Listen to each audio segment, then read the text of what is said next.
আসসালামু আলাইকুম। ষষ্ঠ শ্রেণীর প্রিয় শিক্ষার্থীরা, আমরা গত পর্বে দ্য কনসার্ট ফর বাংলাদেশ এর যে টেক্সটগুলো আছে অর্থাৎ এটা আমরা সম্পূর্ণ পড়েছিলাম। এখন আজকে আমরা এটার যে এক্সারসাইজগুলি দেওয়া আছে সেগুলো আমরা আলোচনা করব। ঠিক আছে, তাহলে সরাসরি এক্সারসাইজে চলে যাই। এখানে দেখো দেওয়া আছে pair words.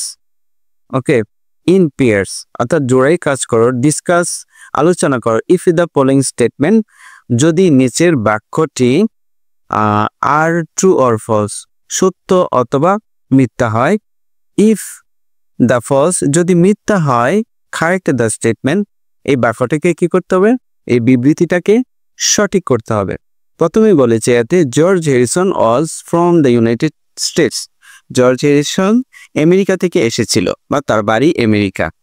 In 1971 George Harrison visited Bangladesh to take part in the liberation war. 1971 সালে জর্জ হ্যারিসন বাংলাদেশের যুদ্ধে অংশগ্রহণ করেছিল। এটা কি? এটা ফলস। দেখো, George Harrison visited Bangladesh. George Harrison Bangladesh কি এসেছিল, বাংলাদেশে এসেছিল টু টেক পার্ট মানে অংশ নিতে ইন দ্য লিবারেশন ওয়ার, মুক্তিযুদ্ধে। ওকে, সিতে আছে এ হিউজ অডিয়েন্স মানে বিশাল দর্শক। দ্য কনসার্ট ফর বাংলাদেশ, ঠিক আছে, কনসার্ট ফর বাংলাদেশে কি করেছিল? অ্যাটেন্ড করেছিল। A huge of audience, attend অর্থ হচ্ছে কি বলো? অংশগ্রহণ করা। George Harrison was the only well known musician. George Harrison হচ্ছে একমাত্র পরিচিত মিউজিশিয়ান বা বিখ্যাত মিউজিশিয়ান। মিউজিশিয়ান অর্থ সঙ্গীত শিল্পী।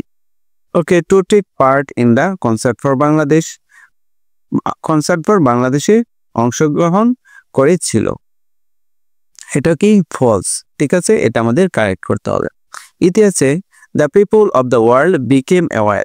বিশ্বের লোকজন কি হয়েছিল? সজাগ বা সচেতন হয়েছিল। Of the crisis in Bangladesh following the concert for Bangladesh, অর্থাৎ দ্য কনসার্ট ফর বাংলাদেশের জন্য বিশ্বের মানুষগণ কি হয়েছিল?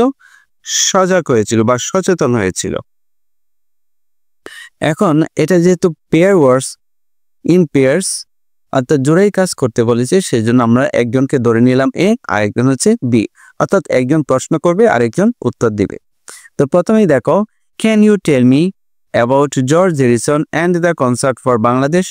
তুমি আমাকে জর্জ হ্যারিসন ও কনসার্ট ফর বাংলাদেশ সম্পর্কে বলতে পারবে? বি বলল, মানে আরেকজন বলল, ইয়েস অফকোর্স, হ্যাঁ অবশ্যই। What do you want to know, তুমি কি জানতে চাও? তো এ বলল, was George Harrison from United States. George Harrison কি যুক্তরাষ্ট্রের লোক ছিলেন? বি, সে বলল, no, he was from the UK and he took part in our liberation war. না, তিনি যুক্ত রাজ্যের লোক ছিলেন, ইউনাইটেড ইউকে লোক ছিলেন। এবং কি করলেন? তিনি আমাদের মুক্তিযুদ্ধে অংশগ্রহণ করেছিলেন। ওকে, এতে আছে দেখো our liberation war, so he must have visited Bangladesh in 1971 for this. আমাদের মুক্তিযুদ্ধ, তাহলে নিশ্চয়ই তিনি 1971 সালে বাংলাদেশে এসেছিলেন। বি বলল, ওহ নো, আরে না, he contributed to the war by organizing the concert for Bangladesh without coming here.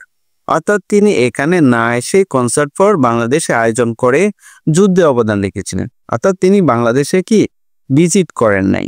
ওকে, এ আবার বলল, কনসার্ট ফর বাংলাদেশ, আচ্ছা, did a huge audience attended the concert, অর্থাৎ বিপুল সংখ্যক দর্শক কি কনসার্টে উপস্থিত হয়েছিল? তো বি বলল, ইয়েস রাইট ইউ আর, হ্যাঁ তুমি ঠিকই বলেছ। অ্যাবাউট 40,000 পিপল, প্রায় 40,000 লোক কি করেছিল? অ্যাটেন্ড করেছিল, অংশগ্রহণ করেছিল। ওকে, আমরা পরের পৃষ্ঠাগুলি আস্তে আস্তে পড়ব।